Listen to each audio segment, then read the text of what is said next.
اللہ تعالیٰ جل شانہ نے دنیا میں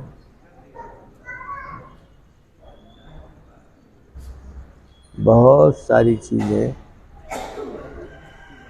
بنائی ہیں، لیکن انسان کی آنکھوں سے اوجھل رکھی ہے، نظر نہیں آتی۔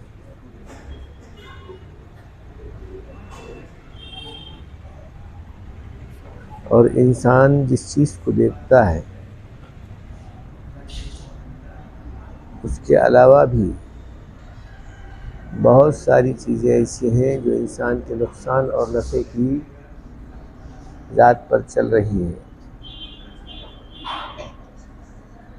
لیکن ساری دنیا میں نفع پہنچانے اور نقصان پہنچانے کی جو باتیں چل رہی ہیں یہ سب اللہ کی طرف سے ہے۔ اللہ تعالیٰ کسی کو نفع کسی کو نقصان جو پہنچانا چاہتے ہیں پہنچا دیتے ہیں، لیکن انسان اس کو بہت ساری چیزوں کو نہیں دیکھتا اور پھر اس کو پریشانی اور لاحق ہو جاتی ہے۔ اور انسان کچھ چیزوں کو دیکھتا ہے تو سمجھتا ہے کہ یہی چیزیں میرے کو نقصان و نفع پہنچا رہی ہیں، ایسا نہیں ہے، بلکہ اللہ تعالیٰ کا نظام کچھ عجیب اور غریب ہے۔ اپنا غیبی نظام کا معاملہ چلا رہے ہیں، تو اللہ کے رسول صلی اللہ علیہ وسلم نے فرمایا وہ چیزیں جو ہماری آنکھوں کو نظر نہیں آتی، فرشتے ہیں جو اس نظام کائنات میں دوڑ دھوپ چل رہے ہیں پھر رہے ہیں، تو کہا ایسے لوگوں سے ہمارا تعلق اس وقت میں ہوگا جبکہ ہم اللہ کی بتائی ہوئی باتوں کو جو نبی کی زبان سے سنی گئی ہیں اس پر عمل کرنے کی کوشش کیجیے۔ اگر ہم لوگ نبی کریم صلی اللہ علیہ وسلم کے کہنے کے مطابق اور ہم سے جتنا ہو سکتا اتنا ہم عمل کریں گے تو یہ مخلوق جو فرشتے والی ہے یا غیبی نظام کا معاملہ ہے، آسمانی نظام کا معاملہ ہے، وہ انسان کے موافق میں آ جائے گا۔ اس کو دوسرے معنوں میں یوں سمجھو کہ اللہ تعالیٰ کی طرف سے نصرت کا مدد کا جو معاملہ ہے وہ اللہ کے فرشتے بھی کرتے ہیں اور پاک جنات بھی کرتے ہیں اور اچھی روحیں بھی کرتی ہیں، بشرطے کہ ہم اللہ کی بات کو مانیں۔ اللہ کے رسول صلی اللہ علیہ وسلم کا فرمان ہے میری باتوں میں جتنی باتیں جو میں کر رہا ہوں، جتنی باتیں میں کرا رہا ہوں یا مجھ سے صادر ہو رہی ہیں، وہ سب باتوں کے اندر فائدہ ہے، نقصان نہیں ہے، لیکن ایک بات زندگی میں کبھی کبھار اگر ہو جاتی ہے، نبی کے زبان سے نکل جاتی ہے تو وہ سنت کہلاتی ہے۔ سنت کی اہمیت ساری دنیا کی اہمیت سے نہیں بلکہ ساتوں زمین اور ساتوں آسمان کی اہمیت سے کہیں زیادہ ہے۔ چنانچہ اللہ کے رسول صلی اللہ علیہ وسلم نے فرمایا اگر کوئی آدمی اللہ کی بات کو مان کر نبی کے بات پر عمل کرے، جیسا کہ گشت کا معاملہ ہے، پورے نبیوں کے ساتھ ساتھ حضور صلی اللہ علیہ وسلم ابتدا سے انتہا تک کرے ہیں، کوئی دن ایسا نہیں گزرا جس دن حضور صلی اللہ علیہ وسلم گشت نہ کیے ہوں۔ گشت کے معنی ہے دوڑ دھوپ کرنا، لوگوں کے درمیان میں جانا، اللہ اس کے رسول کی باتوں کو پہنچانے کی فکر کرنا۔ تو اللہ تعالیٰ فرماتے ہیں میرے نبی کی یہ سنت اگر میں اس کو چاہوں تو فرض کر دوں، لیکن امت کرنے سے رہ جائے گی، گنہگار ہو جائے گی، اسی لیے اس کو فرض کفایہ کے درجے میں لے کر آیا۔ کہا ساری امت میں سے اگر چند حضرات بھی اگر یہ کام کریں گے تو عذاب الہی سے بچ سکتے ہیں۔ مثلا جنازے کی نماز پڑھانے کا معاملہ آیا، جنازے کی نماز فرض کفایہ ہے، اگر سارے لوگ پڑھیں تو بہت اچھا ہے، اگر نہیں پڑھے اس میں سے 2-4 آدمی بھی پڑھ لیے، ایک آدھ آدمی بھی پڑھ لیا تو سارے لوگوں کے اوپر سے وہ ذمہ داری ختم ہو جائے گی۔ کوئی آدمی نہیں پڑھا تو پورے لوگ ذمہ دار اور گنہگار بھی ہوں گے اور اللہ کے عذاب کے مستحق بن جائیں گے۔ دوسری مثال یہ ہے، سامنے سے کچھ لوگ لڑنے کے لیے آ رہے ہوں اور پھر ادھر سے آدمی ان کا مقابلہ نہیں کریں گے تو ظاہر بات ہے سارے لوگوں کو قتل کر ڈالیں گے وہ۔ کا شیاطین اور دجالی قوم، خبیث لوگ اور ایسی روحیں جو خبیث قسم کی ہیں، یہ سب انسان کے ظاہری اعتبار سے ان کے ایمان کے اوپر حملہ کرنے کے لیے اور ظاہری یقین کو بگاڑنے کے لیے سب کوشش کر رہے ہیں، کوشش میں لگے ہیں۔ انسان اگر اپنے ایمان کے اوپر قائم رہا تو خدا کی خدائی آسمان پر چلے گی، لیکن خدا کی خدائی کا خوگر زمین پر چلتا ہوا نظر آئے گا انسان کی دعاؤں کے ساتھ، کیونکہ اللہ نے اتنی طاقت انسان میں رکھی ہے۔ ہاتھ اٹھایا، دعا کیا تو اللہ پانی برسائے گا، کیونکہ زمین کا خدا کہا اللہ تعالیٰ اس کو۔ وَإِذْ قَالَ رَبُّكَ لِلْمَلَائِكَةِ إِنِّي جَاعِلٌ فِي الْأَرْضِ خلیفہ، زمین کا خلیفہ ہے۔ آسمانوں پر خدا حکم کرتا ہے تو پورے معاملے چلتے ہیں، زمین پر اگر یہ حکم کرا تو اس کا معاملہ چلے گا، کیونکہ خدا اتنی قدرت دیا ہے۔ لیکن کب ہوگا؟ جب یہ نبیوں والا عمل کرے گا۔ فرماتے ہیں سارے نبیوں کا عمل گشت تھا اور لوگوں تک بات کا پہنچانا تھا، اللہ کی وحدانیت کا سمجھانا تھا۔ اللہ نے اس کو اتنا سرایا، اتنا سرایا، کہا جس وقت اللہ کی بات لوگوں تک پہنچانے میں کوتاہی ہوگی یا خاموشی ہوگی، یوں سمجھنا کہ اب اللہ تعالیٰ قیامت کا وقت قریب لایا۔ تو کہا یہ بات کا کرنا صرف اتنا ہی نہیں کہ قیامت کو دور کرنا یا قیامت کو ہٹا دینا یا عذاب کا ٹلا دینا، اتنا ہی نہیں ہے، بلکہ جتنے روئے زمین کے اوپر جانور ہیں، پرندے ہیں، چرندے ہیں، درندے ہیں، موذی جانور ہیں، سب کے سب اس کے لیے دعا کریں کہ اللہ اس کی وجہ سے، کیونکہ زمین اللہ میاں کا نام نہ لینے کی وجہ سے زمین اور آسمان کو اللہ لپیٹ دیں گے، جس کا دوسرا نام قیامت ہے۔ تو قیامت آئی تو ساری مخلوق ختم ہو جائے گی، چاہے وہ چرندے ہو، درندے ہو، پرندے ہو، سمندر کی مچھلیاں ہو، کوئی بھی باقی نہیں رہیں گی۔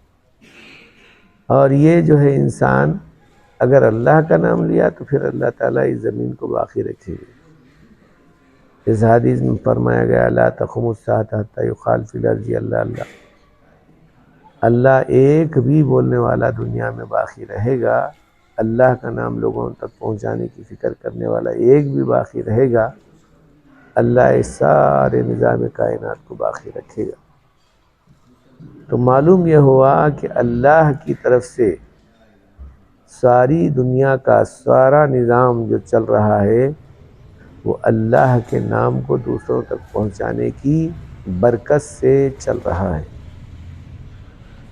اگر کوئی آدمی اللہ کا نام نہیں لیتا ہوا دکھ رہا ہے ہم کو، ایک ذہن میں سوال پیدا ہوتا ہے بھئی اللہ کا نام نہیں لینے والا تو دن دناتے ہوئے اپنی زندگی گزار رہا ہے، وہ اس کو اللہ تعالیٰ پھر عذاب کیوں نہیں دے رہا؟ تو کہا یہاں بولنا پڑے گا یہ عذاب بھی اللہ تعالیٰ اس اللہ کے نام کو لینے والے کی برکت سے اس عذاب کو اس کے اوپر روک دیا ہے۔